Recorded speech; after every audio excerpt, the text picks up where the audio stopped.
नमस्कार, जी न्यूज देख रहे हैं आप। मैं हूं अदिति अवस्थी और इस वक्त शुरुआत कर रहे हैं अपने शो किसका बंगाल की, जिसमें इस वक्त की बड़ी खबर है दिल्ली से आ रही। दिल्ली में अब से कुछ देर बाद बीजेपी केंद्रीय चुनाव कमेटी की बैठक शुरू होनी है। इस बैठक में पश्चिम बंगाल और असम के उम्मीदवारों के नामों की चर्चा होगी। बैठक में हिस्सा लेने के लिए अमित शाह और जेपी नड्डा बीजेपी मुख्यालय पहुंच चुके हैं।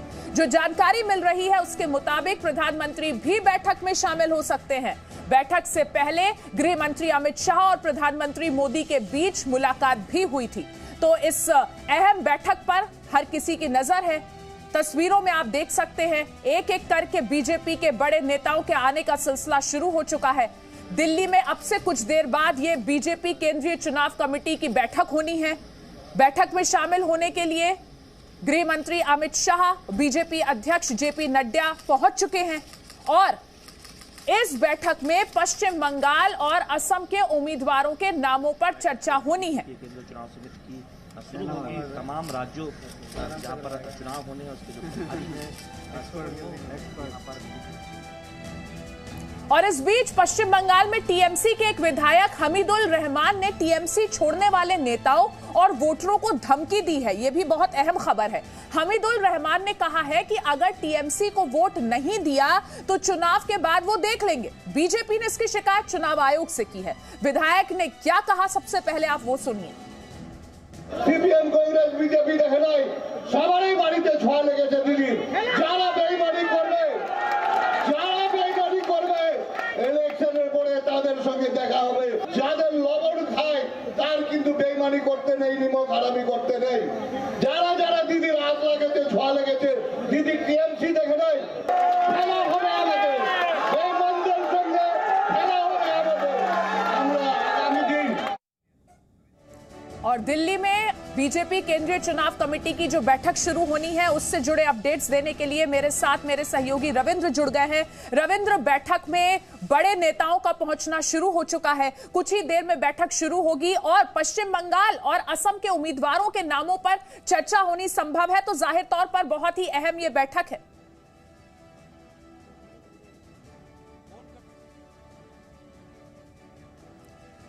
रविंद्र जी से हमारा संपर्क इस वक्त कट गया है, लेकिन ये तस्वीरें आप देख रहे हैं बीजेपी मुख्यालय की तस्वीरें हैं, जहां पर एक एक कर देखिए बीजेपी ऑफिस गृह मंत्री अमित शाह पहुंच चुके हैं। बीजेपी अध्यक्ष जेपी नड्डा भी बीजेपी मुख्यालय पहुंच चुके हैं। प्रधानमंत्री नरेंद्र मोदी के भी कुछ देर में पहुंचने की संभावना जताई गई है और इस मीटिंग से पहले जो जानकारी हमें मिल रही है उसके मुताबिक प्रधानमंत्री मोदी और गृह मंत्री अमित शाह की भी एक अलग से मुलाकात हुई थी। और रविंद्र एक बार फिर से हमारे साथ जुड़ गए हैं। रविंद्र, बस कुछ ही देर में ये बैठक शुरू होनी है। गृह मंत्री पहुंच चुके हैं, बीजेपी अध्यक्ष पहुंच चुके हैं, प्रधानमंत्री मोदी के पहुंचने की भी संभावना। बिल्कुल, देखिए केंद्रीय चुनाव समिति के जो भी मेंबर हैं, चाहे राजनाथ सिंह हो, गृह मंत्री अमित शाह, जेपी नड्डा, थावरचंद गहलोत, शाहनवाज हुसैन या अन्य जो सदस्य हैं, और इसके अलावा जो जिस राज्य के चर्चा होती है उस राज्य के अध्यक्ष और बाकी संगठन से जुड़े हुए नेता, उन सबको भी बुलाया जाता है। तो कहीं ना कहीं बंगाल को लेकर चर्चा होनी, क्योंकि कैलाश विजयवर्गीय तमाम बड़े नेता वहां पहुंच गए और थोड़ी देर बाद ही जो बताया जा रहा है कि प्रधानमंत्री भी 7:30 के बाद 8 बजे के आसपास बीजेपी दफ्तर पहुंचेंगे। लेकिन एक बात है कि जमीनी जो मंथन था, माथापची था, वो बंगाल में भी हुआ और आज दिन भर आपने देखा कि जेपी नड्डा के घर पर भी हुआ। उसके बाद गृह मंत्री अमित शाह प्रधानमंत्री नरेंद्र मोदी से भी मुलाकात की। तो कहीं ना कहीं बीजेपी के तमाम बड़े नेताओं की कोशिश यही थी कि जो हर एक सीट पर एक से ज्यादा उम्मीदवार न हो, किसी सीट पर 2 उम्मीदवार हो तो हो, उस जिसकी चर्चा केंद्रीय चुनाव समिति की बैठक में किया जाए। लेकिन अधिकतर सीटों पर एक ही उम्मीदवार लेकर सीईसी की बैठक में जाया जाए। और एक और बता दूं कि जेपी नड्डा के घर पर जब बैठक चल रही थी तो उस समय जो हमें जानकारी मिल रही कि शुभेंदु अधिकारी ने तमाम बड़े नेताओं को यही कहा कि वो नंदीग्राम से चुनाव लड़ना चाहते हैं, जहां से ममता बनर्जी चुनाव लड़ रही हैं और 11 तारीख को संभवतः नॉमिनेशन भी फाइल करेंगी। तो कहीं अब इसके बारे में फैसला सीईसी में होगा, बड़े नेता करेंगे। लेकिन शुभेंदु अधिकारी ने कहा कि ममता बनर्जी चुनाव लड़ रही है, बावजूद उसके वो उसी सीट से चुनाव लड़ना चाहते हैं।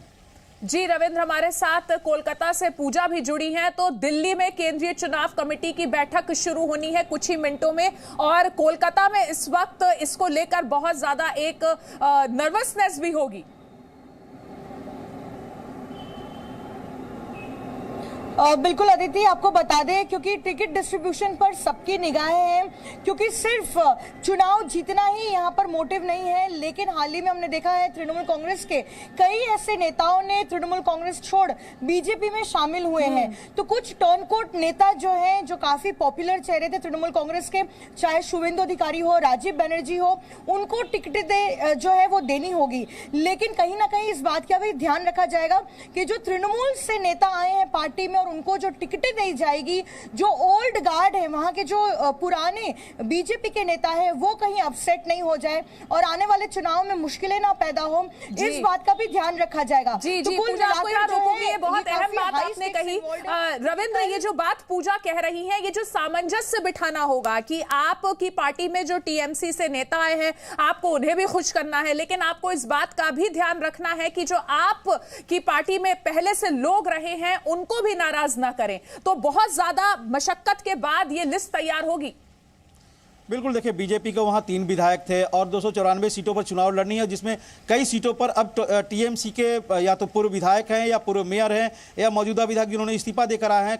तो ये जरूर चुनौती रहेगी, लेकिन अमित शाह हों या फिर जेपी नड्डा, इस बारे में कहीं ना कहीं मुकुल राय से और शुवेंदु अधिकारी से, दोनों से तमाम तरह के बातचीत कर लिया गया है और बीजेपी कैडर को जरूर एक तरह से सांत्वना दिया जाएगा कि ये एक बहुत कठिन समय है, जो मेन टारगेट है ममता बनर्जी को हराना है और उसके लिए जो भी रणनीति बनाई जा रही केंद्रीय नेतृत्व द्वारा, उसको सबको एक्सेप्ट करना पड़ेगा। हालांकि थोड़ी बहुत बगावत देखने को मिल सकती है, लेकिन बीजेपी को बहुत ज्यादा उससे मुश्किल नहीं होगा, क्योंकि पार्टी के लिए जनाधार वाले बहुत कम नेता हैं, जो टीएमसी से आए हुए वही जनाधार वाले हैं। जी जी जी, रविंद्र बने रहिए आप हमारे साथ। इस मीटिंग से क्या कुछ अहम बातें निकलकर सामने आती हैं, उम्मीदवारों की लिस्ट आती है, किस किस के नाम आते हैं, तमाम अपडेट्स आपसे लेंगे। पूजा का भी दोबारा रुख करेंगे, लेकिन अब बात ग्राउंड रिपोर्ट की करते हैं। बंगाल में नेताओं के दौरे बढ़ गए हैं, बड़ी बड़ी बातें हो रही हैं, बड़े नारे दिए जा रहे हैं, लेकिन आज हम आपको कोलकाता के कुम्हार टोली ले जाते हैं, जो मुख्यमंत्री ममता बनर्जी के दफ्तर से सिर्फ 12 किलोमीटर दूर है। लेकिन यहां के लोग आज भी बुनियादी सुविधाओं के लिए तरस रहे हैं। क्यों? इस सवाल को समझने के लिए आपको ये रिपोर्ट देखनी होगी।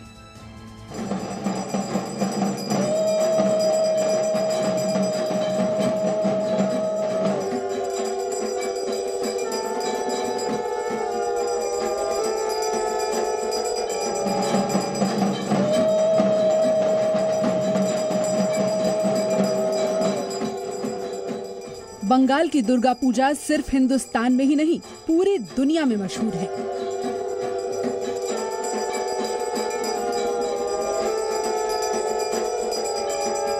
मां दुर्गा की ये मूर्तियां हिंदुस्तान से लेकर 7 समंदर पार तक पूजी जाती हैं।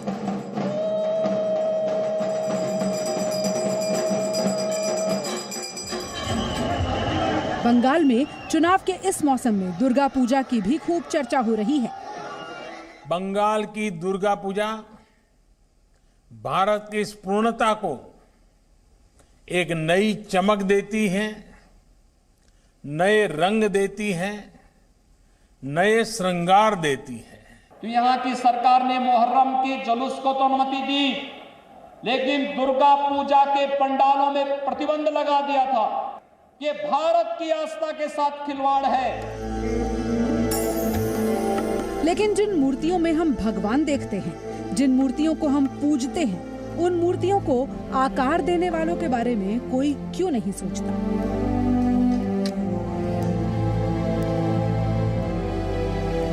तंग संकड़ी गलियां, बदहाल सड़कें और झरझर हालत में वर्कशॉप, अब यही पहचान है 400 साल पुराने कुमार टोली के।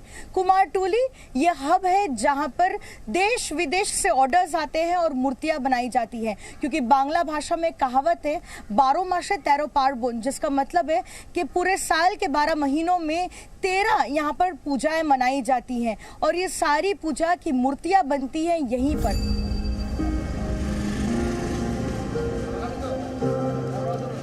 खराब सड़कें, सकरी गलियां, त्रिपाल से ढके घर और टूटे हुए वर्कशॉप्स की ये तस्वीरें कोलकाता के 400 साल पुराने कुम्हार टोली की हैं।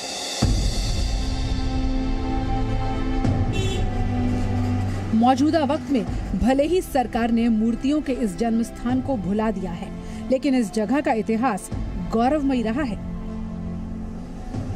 क्योंकि जब फर्स्ट टाइम जो कुमार मैंने दुर्गा पूजा हुआ था, राजा नवो कृष्ण जो 100 आजाद राजबाड़ी ने तो पूजा किया था, उसी समय नदिया से राजा कृष्णचंद्र ने तो वहाँ से कारीगर भेजा था, नदिया कृष्णनगर नवोदय जो एरिया है, तो उसी समय से कुमारटुली का ये मूर्ति कारीगर लोग जितना भी है हमारा बुजुर्ग जितना है सब वहीं से शुरू है।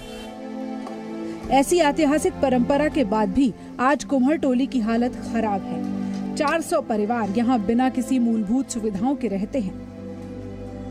यहाँ पर हम आपको दिखाते हैं किस हालत में है वर्कशॉप, किस जर्जर हालत में यहाँ पे मूर्तियाँ बनाते हैं, और हम आपको दिखाते हैं कि बारिश के मौसम में यही छत से पानी टपकता है और उनकी मूर्तियाँ खराब होती हैं, फिर एक बार बनाना पड़ता है। आप देखिए पूरे इस वर्कशॉप को तिरपाल से ढका गया है, साथ में छत के नाम पर कुछ भी नहीं है, सिर्फ प्लास्टिक है।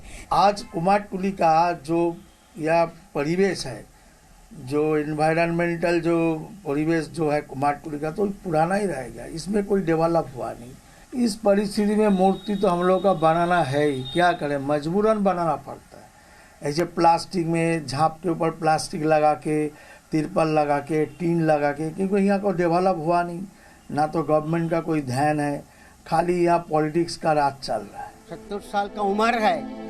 ये दिलीप पाल है। बीकॉम करने के बाद इन्होंने मूर्ति बनाने को अपना पेशा बनाया था।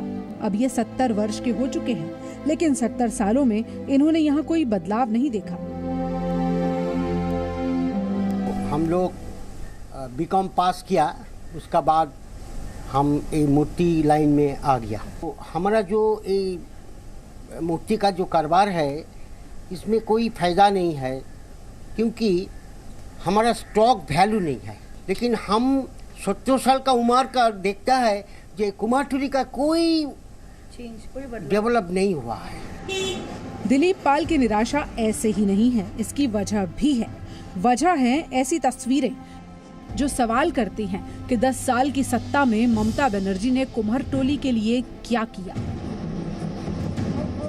पहले 34 साल तक वामपंथियों की सरकार रही, पिछले 10 सालों में तृणमूल की सरकार रही, लेकिन कुमारटुली के जो यहाँ पे मूर्तिकार हैं उनकी आर्थिक सहायता नहीं हुई, या इस कुमारटुली का बिल्कुल भी डेवलपमेंट नहीं हुआ।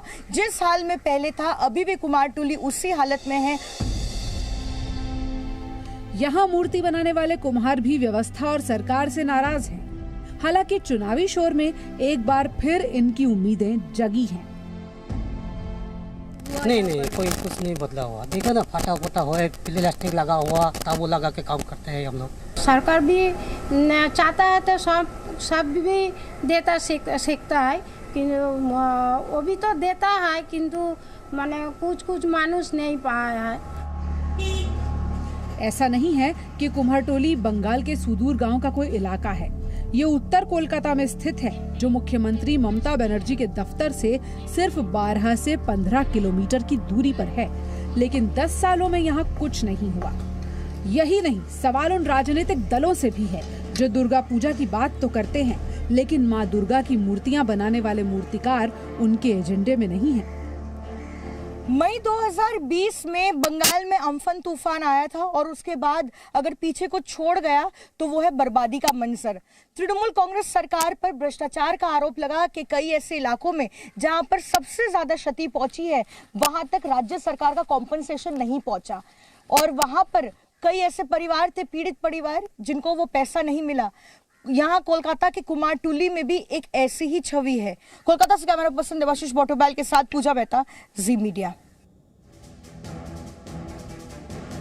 तो विडंबना देखिए कि मूर्ति का सम्मान है, मूर्ति की पूजा की जाती है, लेकिन मूर्तिकार को सिर्फ नजरअंदाज किया जाता है। एक छोटा सा ब्रेक यहाँ लेते हैं, फौरन लौटेंगे, बने रहिए हमारे साथ। Presenting B News app available on Google Play and App Store. Download it now.